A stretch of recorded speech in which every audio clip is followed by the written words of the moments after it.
I've heard talk about how Gio's moves interact differently with dashes. Can you explain? What you're asking about is called run momentum. It's pretty common in gear, and it's something that is pretty important to whether your strings work. When you dash or run in this game, you get a sliding momentum increase. This is the same as jumping as well. So this is a neutral jump, right? And if I dash into neutral jump, you see how I carry forward momentum on a neutral jump. Even if I do a second neutral jump, see, I still carry my forward momentum. And it's the same reason why when Gio dashes into 5K, do you see how she slides? This is 5K by itself. So this is from her dash momentum. There are certain moves or strings or gatlings in this game and in other Guilty Gear games that will only combo if you have run momentum.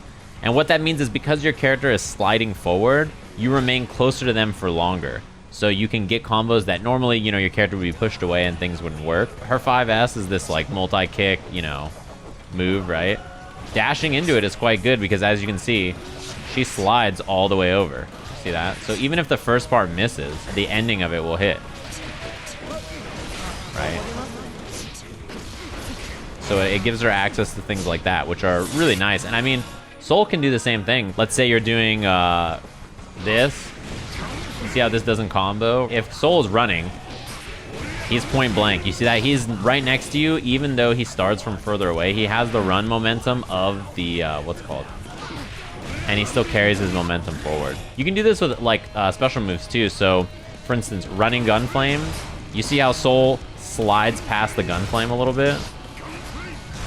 So that allows you to do things like this.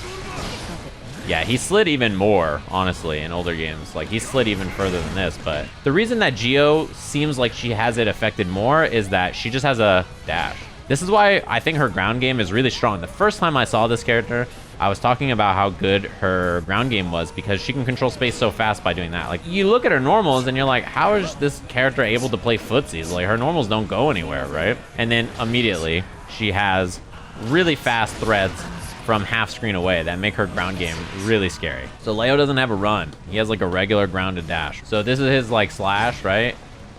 You can do slash like that. You can dash with slash and you carry the momentum. It allows you to cover a lot of distance like super fast. So you're just like, yep.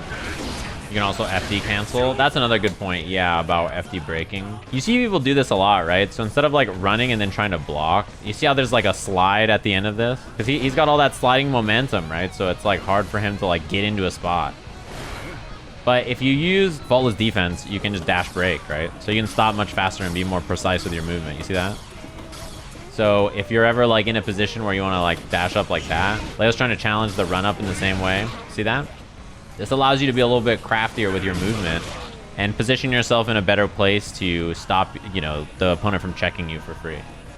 Which character would you recommend for someone new to fighting games? The character that looks the coolest. Look at the character select screen and like try out some characters and see who seems dope. Some people will tell you things like, oh, you should play a beginner character. But when you're new to something, it doesn't matter how challenging the character is. You have a lot to learn no matter what. So just play whoever looks cool.